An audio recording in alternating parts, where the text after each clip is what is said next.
কর্মের কথা শুনে অর্জুন বিভ্রান্ত হয়ে গেলেন। তখন শ্রীকৃষ্ণ বলেন, হে অর্জুন, আমি জনকল্যাণের জন্য বেদ ধর্ম প্রকাশ করেছি। তো এই বেদ ধর্মের মধ্যে দুটি পথের উল্লেখ আছে, একটা হচ্ছে জ্ঞান আর অপরটি হচ্ছে নিষ্কাম কর্মের পথ। ব্রহ্মচর্য অবলম্বন করে জ্ঞান পথে অগ্রসর হতে হয়। এই পথে সিদ্ধি লাভ সহজ নয়, সেই জন্য গৃহীগণের নিষ্কাম কর্মপথ গ্রহণ করাটাই উচিত। এই পথে মনের পবিত্রতা জন্মাবে এবং বিশুদ্ধ জ্ঞান লাভ করা যায়। শুধু নিষ্কাম কর্মীদিগের একটি কথা স্মরণ রাখা কর্তব্য যে আমি কর্ম করিতেছি, এটা ভগবানের কর্ম। এই কথাটুকু আরেকবার উল্লেখ করি যে আমি যে কর্ম করছি এটা ভগবানের কর্ম। এইরকম আসক্তিহীন কর্ম করবার জন্য ভগবান অর্জুনকে উপদেশ দিলেন। এবং তিনি আরো বললেন যে হিংসা, মৃত্যু বা জয় পরাজয় চিন্তা না করে যুদ্ধ করো। আমার জয় হবে কি পরাজয় হবে এ চিন্তা করো না, যুদ্ধ করো। কারণ যুদ্ধই হচ্ছে ক্ষত্রিয়ের ধর্ম। যেহেতু নিজের ধর্মে মৃত্যু শ্রেষ্ঠ, কিন্তু পরধর্ম ভয়াবহ বলে জানবে। শ্রীকৃষ্ণের বাক্য শ্রবণ করে অর্জুন বললেন, সখা, মনুষ্য পাপ কার্য করতে অনিচ্ছা করলেও বলপূর্বক তাকে দিয়ে পাপ কার্য করায় কে? তার উত্তরে ভগবান শ্রীকৃষ্ণ বললেন, এটি হচ্ছে কে করায় না কাম, ক্রোধ, লোভ, মদ, মোহ, মাৎসর্য, এই যে 6টা রিপু আছে, এরাই আমাদেরকে ঘাড়ে ধরে করায়। তো এর মধ্যে কাম হচ্ছে প্রধান রিপু। এই কাম বাধাপ্রাপ্ত হলে ক্রোধ রূপে প্রকাশিত হয়, আর এই কামকে মানবের চিরকালের পরম শত্রু বলে জানবে। এই কামনা বাসনাই হচ্ছে মানুষের চরম শত্রু। একটু ছোট্ট করে উদাহরণ দিই। আমার কেদারনাথ রায় বাবাজি মহারাজের এই কামনা বাসনা, এই কাম এমন একটা বস্তু যে সবাইকে ডেকে নিয়ে আসে। ক্রোধ, লোভ, মদ, মোহ, মাৎসর্য, পরের গুলি সবাইকে ডেকে নিয়ে আসে। বাবাজি মহারাজ আমাদেরকে বোঝানোর জন্য একটা ছোট্ট উদাহরণ দিয়েছিলেন, একটু আপনাদের কাছে তুলে দিই। বলছেন যে একটা বাড়ির দরজায় 6 জন ভিক্ষুককে দাঁড়িয়েছে। খুব মন দিয়ে শুনবেন। 6 জন ভিক্ষুককে দাঁড়িয়েছে, দাঁড়িয়ে বলছে, কে আছেন বাড়িতে, ভিক্ষা দাও না। সেও বলছে ভিক্ষা দাও না, এ বলছে ভিক্ষা দাও না, সবাই ভিক্ষা দাও। বাড়ি থেকে কেউ বেরোয় না, এরা সবাই চেয়ে যাচ্ছে। কিন্তু কিছুক্ষণ এরকম কাটার পর সামনেই দাঁড়িয়ে ছিল এই কামরূপ যে ভিক্ষুক, ওর সামনেই দাঁড়িয়েছিল। ওই গৃহস্থ বেরিয়ে পড়েছে কিনা ওকে ভিক্ষা দিয়ে দিয়েছে। যেই না ভিক্ষা দিয়েছে, আর 5 জন, আপনারা খুব মন দিয়ে শুনবেন, আর 5 জন ভিক্ষুক তারা কি করবে? তারা কি চলে যাবে? তারা বলে ভিক্ষা যখন দিতে আরম্ভ করেছে তাহলে আমাদেরকেও দিবে, সুতরাং আমরাও এখানে দাঁড়িয়ে থাকি। আমাদের মধ্যে কাম হচ্ছে এইরকম বস্তু যে আমাদেরকে এইরকম বিভিন্ন রকম কুপথে পরিচালিত করে, এবং আমরা যখন সেই কামকে চরিতার্থ করার চেষ্টা করি, সেই কামনার আগুনে যখন আমরা চলে যাই, তখন অন্যান্য পেছনে যে 5 জন আর আছে ওরাও ভিক্ষা নিয়ে ছাড়বে। অর্থাৎ কামের উদ্রেক হওয়া মাত্রই তার মধ্যে ক্রোধ উপস্থিত হবে, তার মধ্যে লোভ উপস্থিত হবে, তার মধ্যে মোহ জন্মাবে, তার মধ্যে মাৎসর্যতা অর্থাৎ পরের প্রতি হিংসা পরায়ণতা আপনা আপনি জন্ম নেবে। এটাই শ্রেষ্ঠ। তো এই জন্য কামকে মনুষ্য জীবনের চিরশত্রু বলে জানবে। হে প্রিয় অর্জুন, এই জন্য তোমাকে আমি বলছি, তুমি সর্বপ্রথমে ইন্দ্রিয়গুলিকে জয় করো। ইন্দ্রিয় হচ্ছে কি না এই যে 6টি রিপু, এবং এই কাম রিপুকে দমন করো। কারণ এই কাম মানবের জ্ঞানকে বিনাশ করে দেয়। যেমন কিনা সূর্যের এত প্রখরতা, সূর্যের এত তেজস্বিতা, কিন্তু সামান্য মেঘ এসে যখন হাজির হয়ে যায় তখন সেই সূর্যকে ঢেকে যেতে হয়। এমনি ভাবে অনেক যশস্বী, আপনারা একটু বাইরের দিকে তাকালে দেখতে পাবেন কত যশস্বী মহাজন শুধু কামনায় বাসনায় পড়ে গিয়ে তাদের জীবনটা শেষ হয়ে গেছে, শুধু কামনায় পড়ে গিয়ে। সুতরাং তুমি বুদ্ধির দ্বারা মনকে স্থির করে জ্ঞান এবং বিজ্ঞান নাশকারী এই কামকে তুমি বিনাশ করো এবং যুদ্ধের জন্য উঠে দাঁড়াও, প্রস্তুত হও। আমার পরের অবস্থায় চলে যাব।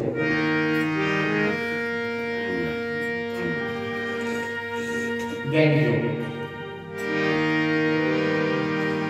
চতুর্থ অধ্যায় জ্ঞান যোগ। শ্রী ভগবান বাচ ইদং বিবস্বতে জগৎ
চতুর্থ অধ্যায় জ্ঞান যোগ সংক্ষিপ্ত সার। বহুবিধ উপদেশ দিয়েও অর্জুনের মনের সন্দেহ কিছুতেই দূরীভূত করা যাচ্ছে না, যে কারণে এবার ভগবান শ্রীকৃষ্ণ পুনরায় বললেন যে অর্জুন, যে যোগ আমি আজকে তোমাকে বললাম এই যোগ আমি পূর্বে সূর্যকে বলেছিলাম, সূর্য মনুকে বলেছিলেন, মনু সেটা ইক্ষাকুকে বললেন। এইভাবে রাজর্ষিগণ পরম্পরায় পেয়ে একে জানিয়েছিলেন এবং বহুকালে এই যোগ নষ্ট হয়ে গিয়েছে, যে কারণে যেহেতু তুমি আমার সখা, তুমি আমার বন্ধু, সেই জন্য পরম ভক্ত, সেই জন্য আজ সেই পুরাতন যুগ আমি তোমাকে বললাম। এই কথা শুনে তো অর্জুন খুব আশ্চর্যজনিত হলেন। ভগবান শ্রীকৃষ্ণকে বললেন যে তোমার জন্ম এই মাত্র হলো, এই কিছুদিন আগে হয়েছে। তুমি আমি আমরা দুজন সখা বন্ধু, কিছুদিন আগে তোমার জন্ম হয়েছে, আমার জন্ম হয়েছে, কিন্তু সূর্যের জন্ম হয়েছিল তো বহু বহু বছর, হাজার হাজার লক্ষ লক্ষ বছর আগে। হ্যাঁ, তুমি সূর্যকে পূর্বে এই উপদেশ কিরকম করে দিলে, এটা আমি কি করে বুঝবো? ভগবান শ্রীকৃষ্ণ অর্জুনের এইরকম ভ্রান্ত ধারণার কথা শুনে বললেন, যেমন ধরুন আমি যদি বলি যে আপনাদের সঙ্গে তো এই তো কদিন আগে দেখা, কিন্তু ইতিপূর্বে পূর্বজন্মে হয়তো কারো কারোর সঙ্গে দেখা হয়েছে, কিন্তু সে কথা আমাদের মনে নেই। কিন্তু যারা জাতিস্বর, যারা পূর্বজন্মের কথা মনে রাখতে পারেন, তাদের নিশ্চিতভাবে জানা আছে। সুতরাং এই যোগ নষ্ট হয়ে গিয়েছিল। আজকে তুমি আমার পরম সখা, পরম বন্ধু এবং পরম ভক্ত, সেই জন্য আজ তোমাকে সেই যোগের কথা আমি বললাম। এটা শুনে যখন অর্জুন অবাক হয়ে গেলেন, তোমার জন্ম এখন আর সূর্যের জন্ম বহুকাল পূর্বে হয়েছে, তুমি সূর্যকে এই জ্ঞান কি করে দিলে? অর্জুনের এরকম ভ্রান্তনা ধারণার কথা শুনে বললেন যে পার্থ, তুমি আমাকে বুঝতে পারছো না। এই পৃথিবীতে তুমি এবং আমরা বহুবার জন্মগ্রহণ করেছি, কারণ তুমি সে কথা মনে রাখতে পারো না, কিন্তু আমি জাতিস্বর হওয়ার কারণে আমি সে কথা স্মরণে রেখেছি। কারণ আমি জন্মরহিত, আমি অক্ষয়াত্মা এবং প্রাণীদের ঈশ্বর হয়েও নিজে প্রকৃতিতে অধিষ্ঠিত হয়ে মায়ার দ্বারা জন্মগ্রহণ করি। এটা নিশ্চয় জানবে যে আমি সৃষ্টির আদি এবং এক হয়েও বহু। এই পৃথিবীতে যখন ধর্মের পতন হয়, যখন অধর্মের বৃদ্ধি হয়, তখন আমি ধরাধামে যুগে যুগে অবতীর্ণ হয়ে সাধুগণের পরিত্রাণ করি, দুষ্কৃতকারীদের বিনাশ করি এবং আবার পুনরায় ধর্মকে প্রতিস্থাপন করি। আমার এই দিব্য জন্ম এবং কর্মের কথা প্রকৃতপক্ষে কেউ জানতে পারে না। জন্ম কর্ম চমে দিব্য এবং যো ব্যক্তি তত্ত্ব কেউ জানতে পারে না, কিন্তু তার মধ্যে কেউ যদি জানতে পেরে যায় আমার জন্ম কর্মের তত্ত্ব সম্পর্কে, যো ব্যক্তি তত্ত্বাদেহং পুনর্জন্ম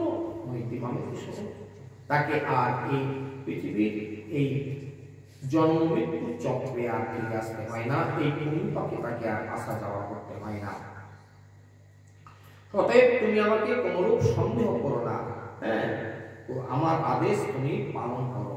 এবং মনে রেখো, আগুন যেরকম জ্বলন্ত সমস্ত প্রকার কাঠকে দগ্ধ করে দেয়, সেরকম জ্ঞানরূপ আগুন সমস্ত প্রকার কর্মকে, পাপ পুণ্য যা কিছু পাবে সব কিছুকে পুড়িয়ে ভস্ম করে দেয়।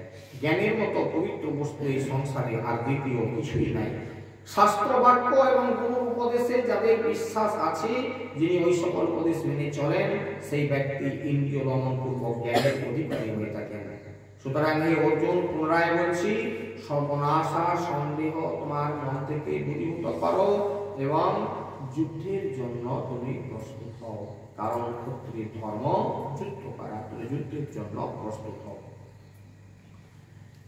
আমরা পঞ্চম অধ্যায় কর্মসন্ন্যাস চলে আসছি।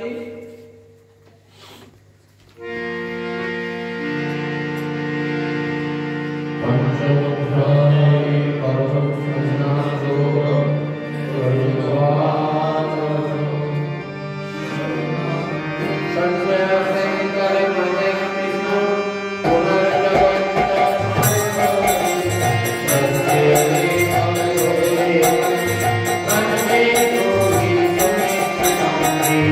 Bye.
अर्जुन पुनराय भगवान श्री कृष्ण के जिज्ञासा करलेन जे हे सर्वेश्वर कृष्ण তুমি কর্ম পরিত্যাগ করতে বললে আবার কর্মযোগকে শ্রেষ্ঠ বলে উল্লেখ করছো, এদের মধ্যে কোনটি শ্রেষ্ঠ তুমি আমাকে একটু পরিষ্কার করে বুঝিয়ে বলো। তো ভগবান শ্রীকৃষ্ণ তখন অর্জুনকে এরকম বাক্য শ্রবণ করে অর্জুনকে বিস্তারিতভাবে ব্রহ্মবিদ যোগীদের বিষয় বুঝাই বলতে লাগলেন। যারা যোগ সাধনা করে ব্রহ্ম সনাতনকে জ্ঞাত হয়েছেন তারা সমস্ত কর্ম ভগবানে অর্পণ করে থাকেন। হে অর্জুন, এটা নিশ্চয় জানবে যে জ্ঞানী সফল জ্ঞান পথে চলে যে স্থানে উপনীত হয়, কর্মযোগীগণ কর্মপথে সেই পরম স্থানে উপস্থিত হতে পারেন। ভগবান শ্রীকৃষ্ণ আরো বুঝিয়ে বললেন যে যিনি ঈশ্বরের উদ্দেশ্যে কর্ম করে থাকেন তিনি কর্মফলে উদাসীন থাকেন, কর্মফলের দিকে তার কোনো ইচ্ছা থাকে না। সুতরাং কর্মবন্ধনে আবদ্ধ বা আসক্ত হওয়া হয় না এবং পরম শান্তি লাভ করে থাকেন। আর যিনি নিজের উদ্দেশ্য সাধনের কামনা নিয়ে কর্ম করেন তিনি কর্মবন্ধনে আবদ্ধ হয়ে যান, বাধা পড়ে যান। জল যেরকম পদ্মপত্রকে কখনো ভিজাতে পারে না, পদ্ম পাতায় জল পড়লে সে ঠিকরে জলটা আপনি চলে যায়, পদ্মপত্র থেকে পড়ে যায়, সেরকম যিনি মনে মনে কামনা না রেখে কর্মফল আমাকেই সমর্পণ করে থাকেন তিনি পাপে কোনোদিন লিপ্ত হন না। অতএব কর্মযোগ শ্রেষ্ঠ যোগ বলে জানবে। যা কিছু কর্ম করুন না কেন, যা কিছু আমরা কর্ম করি না কেন, সেই কর্ম ভগবানের চরণে অর্পণ করে দেওয়া। যৎ করসি যত স্নাসি যত জোহসি তদাসি যৎ তপস্যাসি কর্তেয় তৎ পুরুষমদত্ত, আমাকে অর্পণ করে দাও। এই জন্য আমাদের যোগীগণ, আমাদের গুরুবর্গ আমাদেরকে নির্দেশ করে গেছেন এরকম রাত্রিতে ঘুমোতে যাওয়ার আগে গিয়ে ধূপপাঠ করবেন না, গিয়ে একদম বালিশের উপরে রং করে গেলাম না। বিছানায় গিয়ে বসুন, গুরুদেবকে স্মরণ করুন, ভগবানকে স্মরণ করুন, আর আপনার ভাষাতেই আপনি বলুন, হে ভগবান, হে দিব্য সুন্দর, আজ সারাদিন ধরে আমি যা কিছু করেছি সবকিছু তোমার চরণে সমর্পণ করে দিলাম। তুমি আমার ভালো নাও, তুমি আমার মন্দ নাও, সবকিছু তুমি গ্রহণ করো, তুমি আমাকে মুক্তি দাও। যৎ করসি যত স্নাসি যত জোহসি তদাসি যত তপস্যাসি কর্তেয় তৎ পুরুষমদত্তম। এইভাবে ভগবানকে সবকিছু অর্পণ করে দিতে হয়। আর যিনি নিজের উদ্দেশ্য সাধনের কামনা নিয়ে কর্ম করে থাকেন তিনি কর্মবন্ধনে পড়ে যান। কর্মবন্ধন, ভগবানের জন্য কর্ম করুন, বা যা কর্ম করেছি প্রভু সব তোমার জন্য। নাহলে এবার এরকম ভুল করবেন না, প্রত্যেকে মনে রাখবেন যে ভালো কিছু সময় আমি আর খারাপ কিছু হয়ে গেলে গলায় গরু দড়ি করে মারা গেছে গোয়ালে, প্রভু সবই তোমার ইচ্ছা, তুমি তোমার মারছো, তুমি তোমার বুঝো। টাকা পয়সা কোথা থেকে রোজগার হলো? না না, এই টাকা আমার, এই টাকাটা আমার। হ্যাঁ, গাছে ফল হয়েছে, ফলগুলো আমি খাবো। আর গরু গলায় দড়ি করে মরলো, মহাপাপ হলো, সেটা ভগবান তুমি দিয়ে দাও। এরকম না, সবকিছুই তোমার। তখন তাহলে ভালো মন্দ আমি যা করেছি সব তোমার। তো সুতরাং এইরকম যদি আমরা প্রত্যেক দিন পরিষ্কার থাকি তাহলে কি না, পদ্ম পাতায় জল পড়লে যেমন ঠিকরে যায় সেরকম পাপ আমাদেরকে স্পর্শ করতে পারবে না। আমরা যদি সবসময় এই কথাই বলি যে প্রভু আমি যা করছি সব তোমার চরণে অর্পণ করলাম, তাহলে এক্ষেত্রে তো আমার কোনোটাই নাই। তো সুতরাং আমি পাপও নিতে চাই না, পুণ্য নিতে চাই না, তুমি সব কিছু নাও, আমি আমার ফ্রি মাইন্ড। হ্যাঁ, সুতরাং অতএব এইভাবে যদি আমরা কর্মফল আমাকেই সমর্পণ যারা করে থাকেন তিনি পাপে কোনোদিন লিপ্ত হন না। অতএব কর্মযোগ শ্রেষ্ঠ যোগ বলে জানতে হবে। আমরা ষষ্ঠ অধ্যায় ধ্যান যোগ বা অভ্যাস যোগ প্রসঙ্গে চলে আসছি। কারণ এই কথাটা একদিন বললে হবে না, এটাকে আমাদের জীবনে চলার পথে অভ্যাস করতে হবে। হ্যাঁ, সেই অভ্যাসটা কি এবার দেখবেন।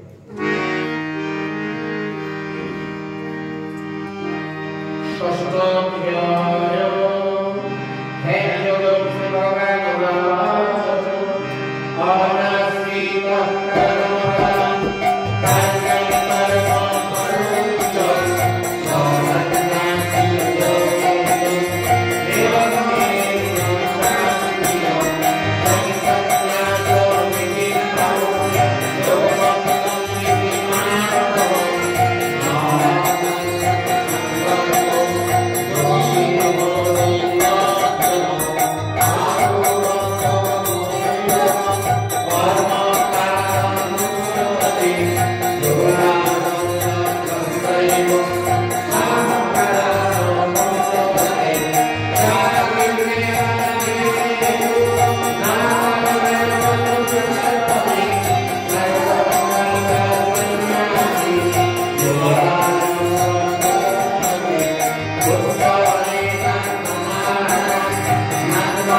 ষষ্ঠ অধ্যায় ধ্যান যোগ সংক্ষিপ্তসার। এই অধ্যায়টিতে ভগবান শ্রীকৃষ্ণ পাঠকে যোগী এবং সন্ন্যাসীর বিষয় সম্পর্কে আরো বিশদভাবে বুঝিয়ে বলেছেন। সন্ন্যাসী এবং যোগীর লক্ষণ কি? সংসারে থেকে যিনি কোনো কর্ম না করে কর্তব্য পালনে বিমুখ হন, তিনি সন্ন্যাসী বা যোগী কখনো হতে পারেন না। সন্ন্যাসীগণ আশা আকাঙ্ক্ষা ছেড়ে কর্ম করেন, আর যোগীগণ ইন্দ্রিয় বিজয়ী। তারা সুখে দুঃখে বিচলিত হন না। শীত গ্রীষ্মে মান অপমানে শত্রু মিত্র তাহাদেরকে কোনদিন কষ্ট দিতে পারে না। যোগানুষ্ঠান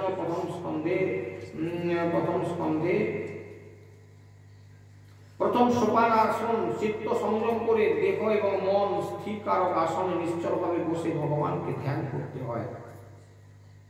এই বসাটাই হচ্ছে আসল আমাদের শিক্ষণীয় খুব। এই বসা যদি আমাদের এখন থেকে রত হয়, তাহলে দেখবেন এই যে আমরা বসতে পারছি না, অনেক সময় অসুবিধে আসে। এই বসার অসুবিধা থাকবে না। এটা নিশ্চিত হবে ভগবানের জন্য, ভগবানের কাছে তার চিন্তা করতে করতে এইভাবে বসে যাবেন, ধ্যান করে যাকে বলে। আর এই ধ্যানের মধ্যে প্রাণায়াম, যারা প্রাণায়াম ইতিমধ্যে শিখেছেন, সেই প্রাণায়ামের তিনটি অংশ আছে। আপনাদেরকে ইতিপূর্বে বলেছিলাম, একটা হচ্ছে কুম্ভ, একটা হচ্ছে পুরক, দুই হচ্ছে কুম্ভ, তিন হচ্ছে ঋচ। ধীরে ধীরে ধীরে ধীরে শ্বাস গ্রহণ করা পুরক। যোগাসনে বসে এইভাবে বারবার করবেন, দেখবেন মন সংযত হবে, ইন্দ্রিয় সংযম হয়ে যাবে। ধীরে ধীরে প্র্যাকটিস করতে হবে, একদিনে তো হয় না। এটা আমাদেরকে দিনের পর দিন অভ্যাস করতে হবে। অভ্যাস প্রসঙ্গে ভগবান শ্রীকৃষ্ণ অর্জুনকে সেই কথা বোঝাচ্ছেন। শীত গ্রীষ্ম মান অপমান শত্রু মিত্র এদের কাছে সমান। যে কথা গতকালকেও বলেছিলাম, গতদিনকে বলেছিলাম যে শীত গ্রীষ্মে বিচলিত না হওয়া, মান অপমানকে কেন্দ্র করে বিচলিত না হওয়া, শত্রু বা মিত্র সবাইকে সমান বোধ করা। যোগ অভ্যাসের প্রথম সোপান আসন, চিত্তকে এইভাবে সংযম করে দেহ এবং মন স্থিতিকারক আসনে নিশ্চলভাবে বসে ভগবানের ধ্যান করতে হবে।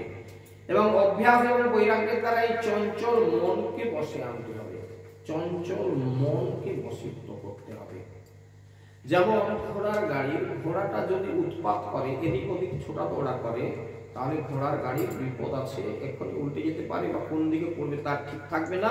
এই জন্য লাগামটাকে ধরতে হয়, লাগামটা ধরে রাখতে হয়। লাগামটা ধরে রাখলে কি ঘোড়াটা এদিক ওদিক যেতে পারে না। ঠিক আমাদের উচিত প্রত্যেকের, আমরা কিরকম করি, আমাদের যে প্রাথমিক জীবন, এই জায়গাটা একটু মন দিয়ে শুনেন। আমরা তো শেষ পর্যায়ে এসে গেছি আজকে, খুব মন দিয়ে এই জায়গাটা একটু মনন করে নেন। আমরা কি করি, মন চাইছে আজকে এটা খেয়ে নিই, বাজারে ইত্যাদি হচ্ছে, সুন্দর লাগছে, খেয়ে নিই। ওইখানে ধ্যান সাঙ্গামা হচ্ছে, ঠিক আছে আজকে ধ্যান ভাঙবাই চলে যাই, ওখানে গিয়ে একটু আজকে নিজে ড্যান্স করবো, আনন্দ করবো। তো মনে হলো যে একটু যদি আমরা ভালো কিছু খাওয়া দাওয়া করে যাই, তাহলে আমাদের আনন্দ আরো ভালো লাগবে। খাওয়া দাওয়া করে নিলাম, দিয়ে ওখানে গিয়ে ড্যান্স করলাম। এই যে আমাদের চিন্তা কি হলো, তাহলে না আমার মন যেদিকে চাইছে সেদিকে ছুটে চলে যাচ্ছে। নদী যখন ছুটে যায় তখন যেদিকে বাঁধ ভেঙে দিয়ে সে গিল করে ছুটে চলে গেল না। এটা করলে তো তাহলে তো সব নষ্ট হয়ে যাবে, দেশের চাষবাস নষ্ট হয়ে যাবে, ঘর বাড়ি নষ্ট হয়ে যাবে। নদীকে নদীর পথেই পরিচালিত করতে হবে। তার জন্য কত সরকার চেষ্টা করে বাঁধ যাতে না ভাঙে, রাত্রিবেলা পাহাড় দিয়ে বাঁধ ভাঙবার জন্য লোকজন রেডি করে রেখেছে, তাই না, যাতে করে সে তার পথে চলে যেতে পারে। আমাদেরকে ঠিক আমাদের ইন্দ্রিয়গুলি এরকম ছোটা দৌড়া করে, এদেরকে সঠিক পথে পরিচালিত করতে হবে, সঠিক পথে। কিরকম, যদি আমরা ভালো জায়গায় নিয়ে যাই দেখবেন সেটা কাজে লেগে যাবে।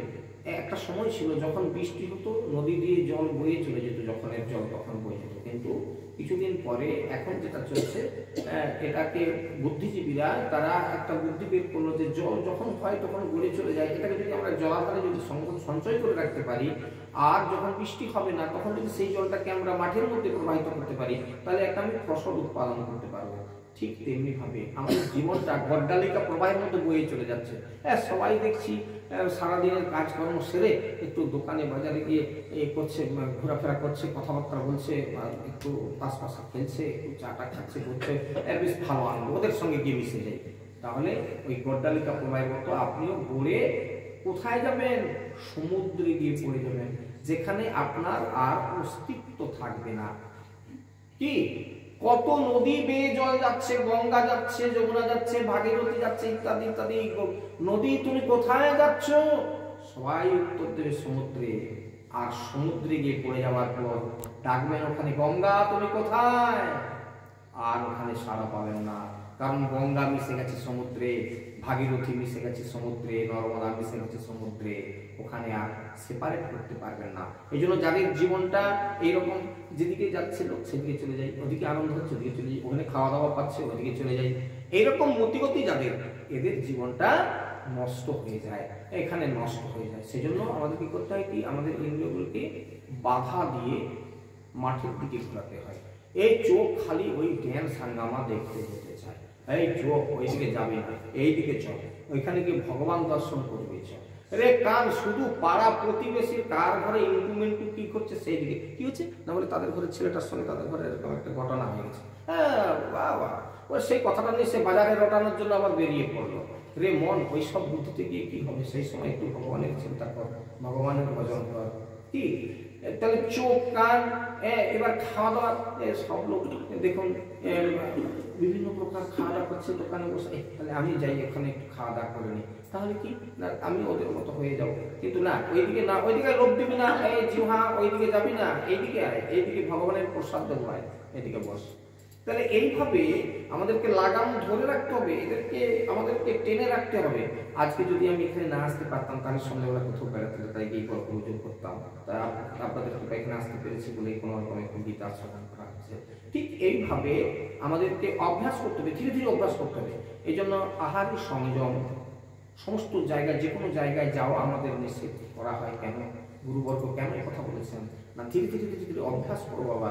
এই লোককে সংবরণ করো, ইন্দ্রিয়কে সংযম করো, কাম থেকে দূরে থাকার চেষ্টা করো।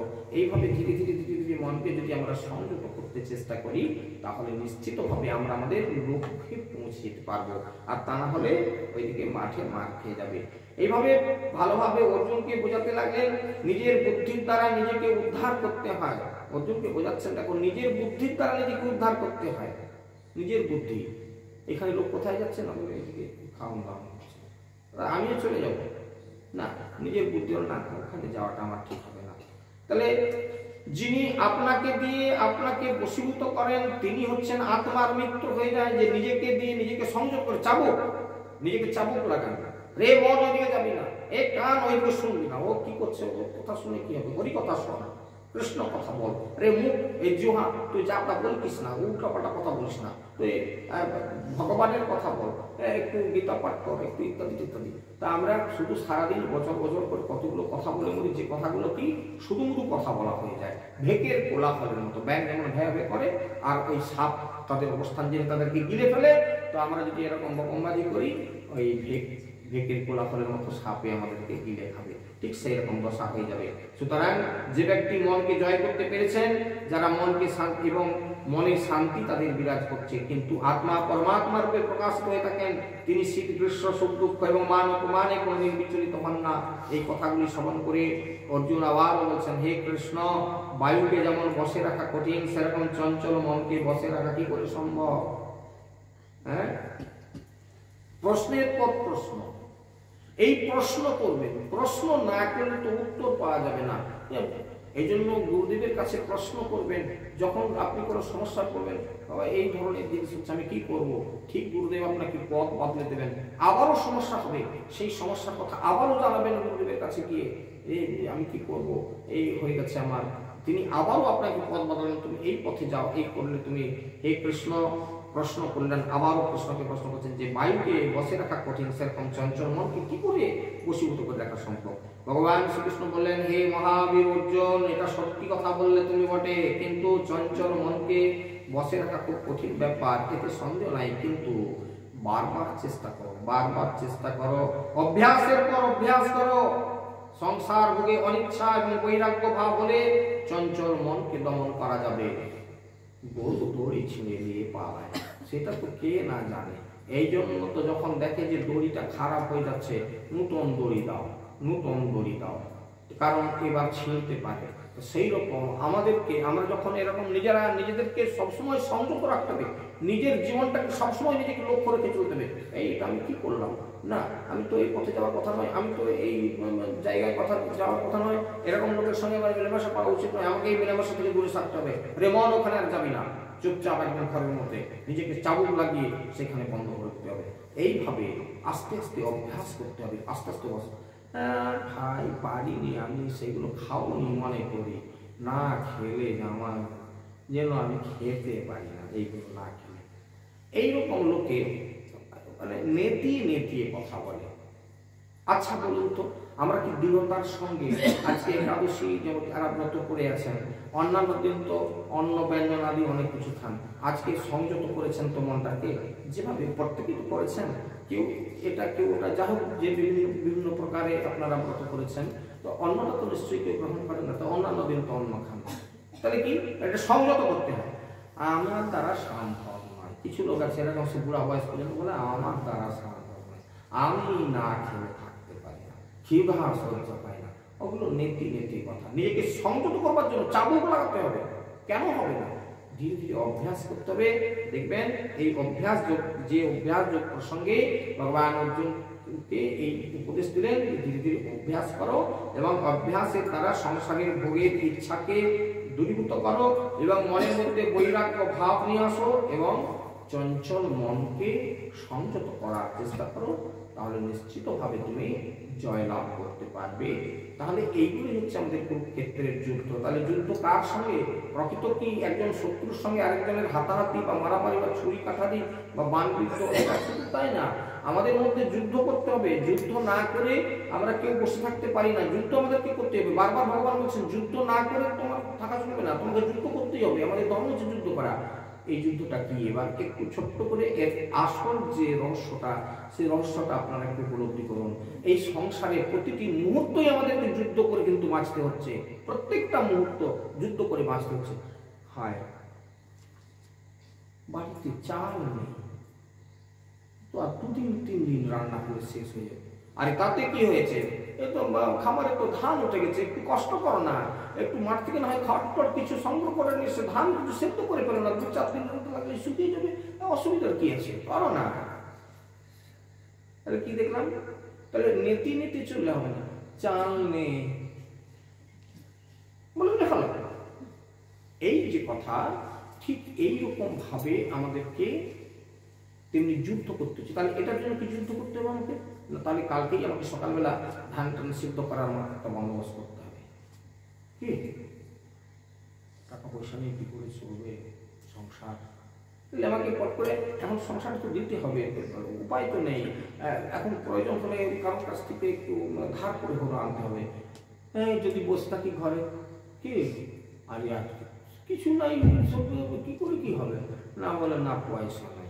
আরে পয়সা নাই বলে তাহলে রান্না হবে না, ছেলেপুলে খাবে কি, হয় নাকি? সেই জন্য সময় থেকে আমাদেরকে কি করতে হবে না, ধারও যদি করতে হয় কোনো দোকানদারকে, যার কাছে আমি সবসময় করি, ভাই দেখো আজকে আমি একটু অসুবিধাতে পড়েছি, আমি তোমাকে 2-1 দিনের মধ্যে দিয়ে দেবো, তুমি আমাকে এই তেল নুন ঝাল মশলা দাও, আমি রান্না করি আজকে কোনো রকম।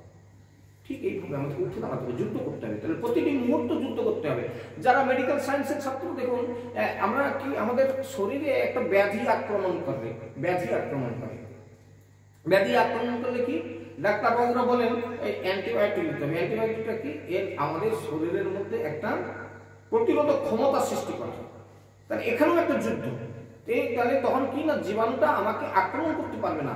এই যে টিকা ভ্যাকসিন দেওয়া হচ্ছে, এখানে এপিডেমিক আকারে একটা বড় রোগ ছড়িয়ে পড়ছে, কলেরা হচ্ছে, বসন্ত হচ্ছে, টিকা দাও, ইনজেকশন দাও। তাহলে কি হবে না, রোগ প্রতিরোধক ক্ষমতাটা আমাদের মধ্যে যখন বেড়ে যাবে, তখন ওই রোগ জীবাণুগুলো আমাদের মধ্যে আর প্রবেশ করতে পারবে না। ঠিক তেমনি ভাবে আমাদেরকে এইরকম ভাবে ধীরে ধীরে নিজেদেরকে শক্তিশালী হতে হবে এবং প্রতিটি মুহূর্ত আমরা দেখো যুদ্ধ করছি। তাহলে কুরুক্ষেত্রের যুদ্ধটা হচ্ছে এই যুদ্ধ, যে কারণবশত একেবারে শেষাংশে কথা বলি। প্রথম শ্লোকটা সকলেই পড়েছেন, ধর্মক্ষেত্রে কুরুক্ষেত্রে সমবেতা যুদ্ধ। একটা কথা বললে তো ফুরে যায় বাবু, ধর্মক্ষেত্রই বলো আর কুরুক্ষেত্রই বলো, একটাই তো জায়গা। দুটা কথা বললো কেন? ব্যাসদেবের মাথায় বুদ্ধি একটু কম ছিল। এই দুটি কথা বলার তাৎপর্য কি খুব সংক্ষেপে বুঝলেই সমস্ত কথাটার অর্থ বুঝতে পারা যাবে। ধর্মক্ষেত্রে কুরুক্ষেত্রে, কুরুক্ষেত্রটা হচ্ছে ধর্মক্ষেত্র। ধর্মক্ষেত্র, এই সংসারে আমাদেরকে যুদ্ধ করতে হবে ধর্মের উপরে ভিত্তি করে। বাড়িতে টাকা পয়সা নেই বলে তুমি চুরি করে নেবে, লোকের পকেট মার করতে চলে যাবে, এই কি কথা? বাড়িতে সবজি নেই বলে লোকের ভেড়া থেকে তুমি পটল তুলে নেবে, এই কি মূলা উপরে বলাবে? এটা তো কথা না। তাহলে এই যে কথা, ধর্মের সঙ্গে যুদ্ধ করতে হবে, ধর্মকে ধরে যুদ্ধ করতে হবে। আর ধর্মযুদ্ধ করলে তুমি নিশ্চয়ই জয়লাভ করবে। বাড়িতে সবজি নাই, লোকের ঝিঙা তুলে নিয়ে চলে যাবো, লোকের পটল তুলে নিয়ে চলে যাবো, এ কখনো হতে পারে না। এই জন্য গীতা আমাদের একবারে জীবনের মূল থেকে শেষ পর্যন্ত সমস্ত জায়গাতেই এই শ্রীমদ্ ভগবত গীতার জ্ঞানগুলি আমাদের। এই জন্য গীতাকে বলা হয় আমাদের জীবনের চলার পথে গাইডলাইন।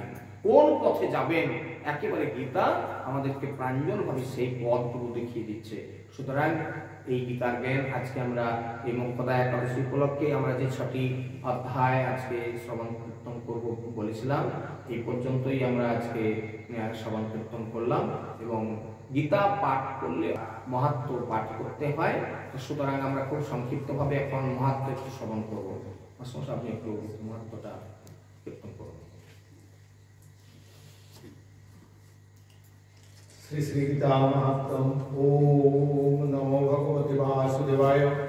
धरोवाच भगवान परमेशानुभुक्तिरवै विचारिणी प्रारब्धं विद्यमानस्य कथं भवति हे प्रभो।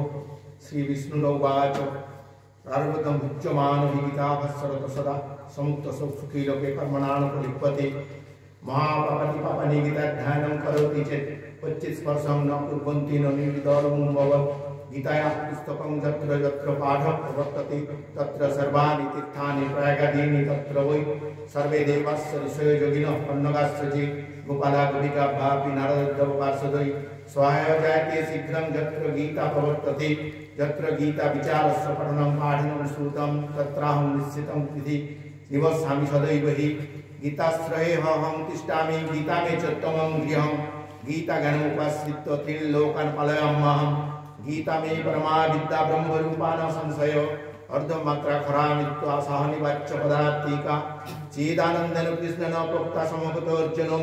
वेदत्रयी परानन्दा तत्तार्थ ज्ञान संयुक्ता जोस्तद्दश जपे नित्यं नरो निश्चलमानस। ज्ञान सिद्धिं सलभते ततो जाति परं पदं। पाठेय समर्थ सम्पूर्णे तदर्थं पाठमाचरेत् तदा गोदानजं पुण्यं लभते नात्र संशय।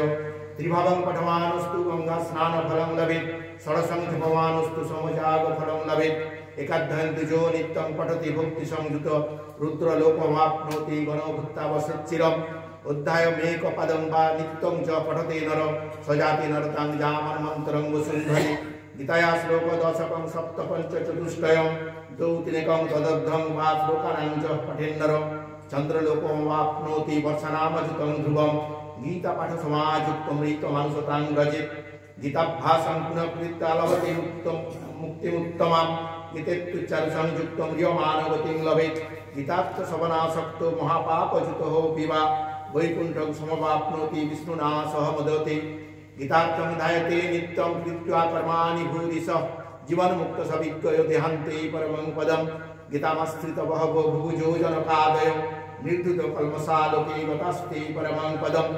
गीताया पठनं कृत्वा महात्म्यमेव च पठेत्। गीतापाठभवतस्य समयैव उदाहृत एतन्महात्म्यसंयुक्तं गीताभ्यासं करोति च सततमाप्नोति फलमाप्नोति। श्रुतोवाच महात्म्यया मया प्रोक्तं सनातनं इदं च पठेत् तदुक्तं ततं न लभेत्। इति श्रीवराहपुराणोक्तं श्रीगीतामाहात्म्यं समाप्तम्। ओम नमो भगवते वासुदेवाय। संक्षिप्त अर्थ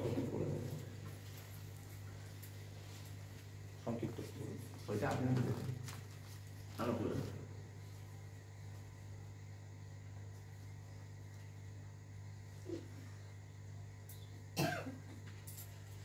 এটা এটা বরাহ পুরাণ তো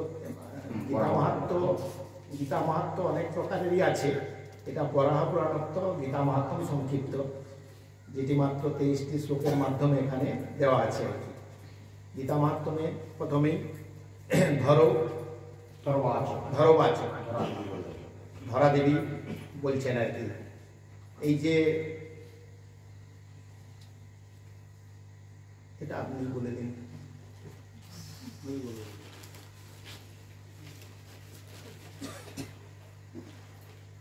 ধরা দেবী জিজ্ঞাসা করছেন,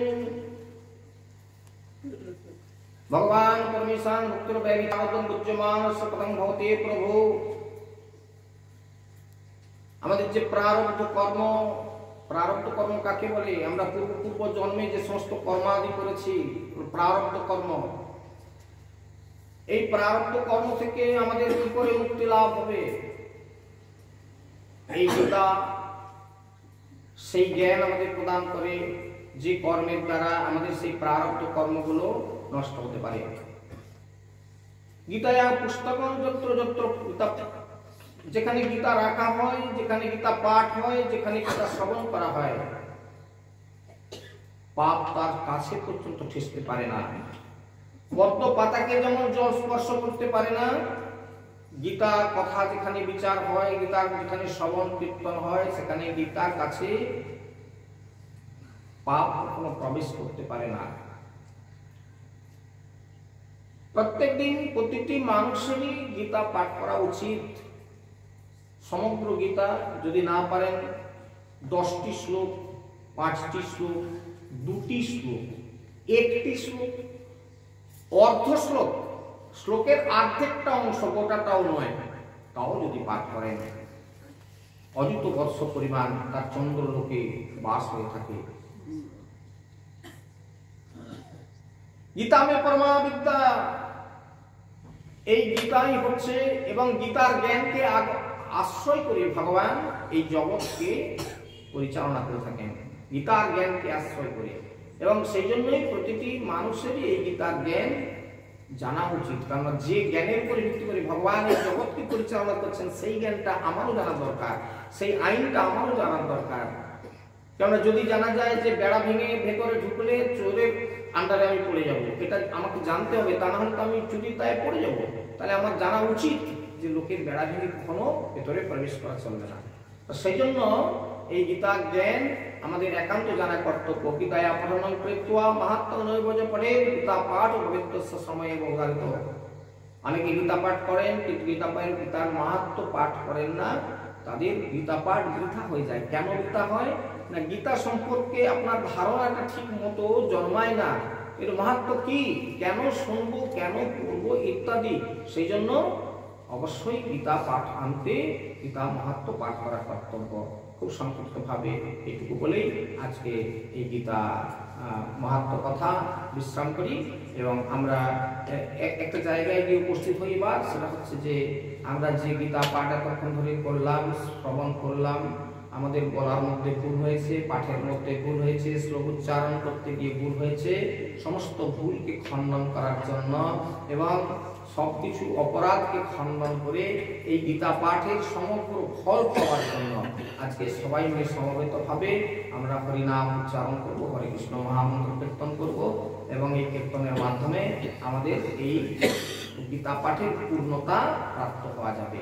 কেননা এই কথাই বলা হয়েছে, যেখানে যা ফাঁক ফোকর থাকুক না কেন, হরিনামের দ্বারা সেটা পূর্ণ হয়ে যায়। তো সুতরাং আমরা ভগবানের রাতুল চরণে প্রার্থনা করব যে আমরা এতক্ষণ ধরে যে গীতা পাঠ করলাম, শ্রবণ করলাম, কারো কারো শ্রবণের মধ্যে ঘুমের ভুল আসছিল, কারো কারো পাঠ করতে করতে শ্লোকের ভুল হয়েছিল, উচ্চারণে ভুল হয়েছিল, সবকিছুর পূর্ণতা প্রাপ্তির জন্য আমরা সমবেতভাবে হরিনাম করব। পঞ্চতত্ত্বের নাম এবং হরে কৃষ্ণ।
Thank